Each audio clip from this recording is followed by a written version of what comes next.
So let me set the stage for what went wrong. This is Dr. Michele and I out by our shade tree. The dusk with a snake hanging on the tree. Pretty sexy picture, don't you think? Point being, you got to set the stage for what went wrong. Told you we'd talk about the genesis, if you'll pardon the pun on play on words, about what went wrong in mankind. And truly, this is in all of us right here. You see, whether we believe that the devil is real, or we believe that Satan is real, or we've got to believe the world is not going in a good direction. Can we at least go there? I mean, can we get that consensus by the show of hands? The world's not going in a good direction. So if the world's not going in a good direction, it's trying to pull you in that direction too. And this is where it went all wrong. See, here in this case, in this story, you see these two people, they're obviously naked there. Well, at least you think they would be, and they don't know they're naked. I find that just fascinating. So in other words, they don't have any concept of their fleshly desires, but they have every concept of their heavenly desires. They have a good relationship with the dirt, right? They have control over that. But this snake, this serpent, is watching all this occurring, and he's got to think, okay, I got to mess this thing up, or I'm stuck hanging on this tree the rest of my life. Now, I'm being funny, but you get the idea. So how am I going to mess this thing up? I have three options. I can attack their relationship with God. I can attack their relationship with each other. I can attack their relationship with the dirt.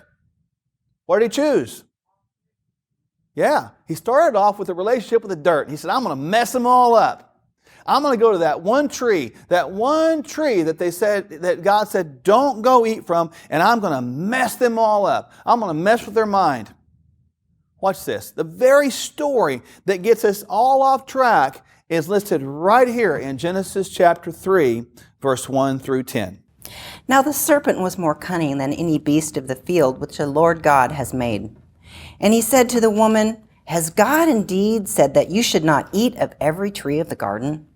And the woman said to the serpent, We may eat the fruit of the trees of the garden, but of the fruit of the tree which is in the midst of the garden, God has said, You shall not eat it, nor shall you touch it, lest you die.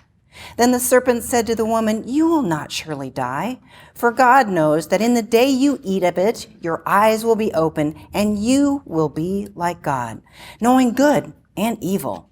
So when the woman saw that the tree was good for food, that it was pleasant to the eyes, and the tree was desirable to make one wise, she took of its fruit and she ate. She also gave it to her husband, who was with her, and he ate. Then the eyes of both of them were opened, and they knew that they were naked. And they sewed these fig leaves together and made themselves covering. And they heard the sound of the Lord God walking in the garden in the cool of the day. And Adam and his wife hid themselves from the presence of the Lord God among the trees of the garden. Then the Lord God called out to Adam and said to him, Where are you? So he said, I heard your voice in the garden, and I was afraid. I was naked, and I hid myself. So I find it interesting that we've got to catch this. The serpent is cunning. What that means is the world will trick you. It will fool you. The world knows right from wrong, but the world also knows right from wrong so well they can trip you up if you don't know right enough. The world knows truth and the world knows falsehoods. The world also is so good about knowing each that if you don't know truth, you'll fall for falsehood because you'll learn that, won't know what that line is. And unfortunately, you look at this story, and it really does apply to what we do. Eve talked to the wrong person, didn't she? Who did she talk to? She talked to the serpent. Now, we can sometimes talk to the wrong people. You got to watch who you hang out with. You got to watch who you talk to. You got to watch who you frequent. You got to listen to what they're saying. If they're trying to lead you down a pathway of death, a pathway of destruction, if they're saying things like this serpent was saying, come on, man, just one bite. It's not going to hurt you. Just one bite? That can't be that bad. It looks good, man. Come on. Is that leading you down a pathway of life or destruction? Right? Is that helping us or hurting us? How many know what it's like to be addicted to food?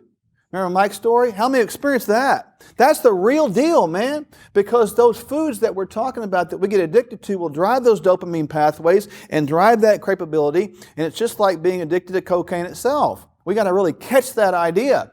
And unfortunately, we don't view that as a severe thing. But you saw the statistics in the movie. You heard Dr. Michele talk about those. Does that not shock you? Does that not make you a little bit mad?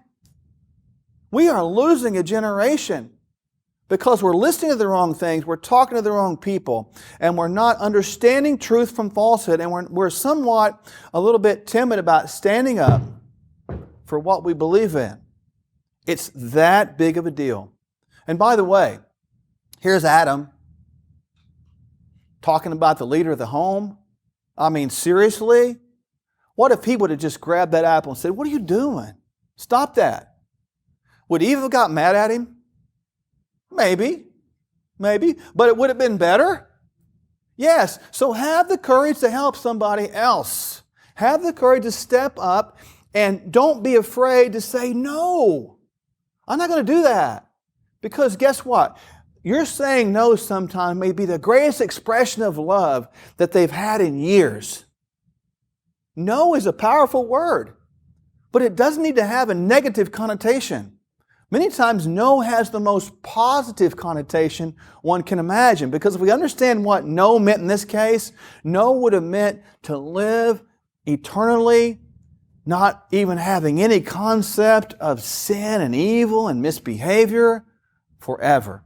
Woo, that's pretty good, isn't it? Unfortunately, at that point, as Dr. Michele noted, when they did eat of that tree, when they did make that mistake, when they did make that choice, there was a consequence. Now they begin to see their faults and all their errors, and they begin to live in shame. The very first time that word shame or fear is mentioned is right here. How many can relate to the concept of making mistakes and living in shame? Oh my gosh. And it doesn't have to be about food. It can be about business decisions. It can be about relationships. It can be about kids. It can be about anything. We can live in shame. We've got to stop living in shame. Because when we live in shame, this is where they got the name of that show, Naked and Afraid. Shame perpetuates fear, doesn't it? And we fear that we're going to do it again. So we live in more shame. We're living in fear. We live in shame. You know, it goes back and forth and back and forth. And this is something that we have to really ponder, because this is how all of us, this is how the world fell, and this is how all of us can fall. Right here.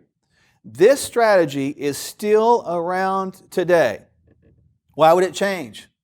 It's been completely mastered. It's been mastered by the master deceiver, by the master liar, who is actually controlling this world right now, that which we live in. Is it a good thing that the world is going down the wrong place in diseases? Is that a good thing?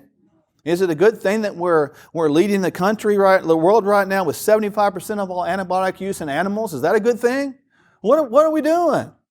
You know, we're going down the wrong pathways and we're accepting it as normal. Our country is so blessed, so fortunate.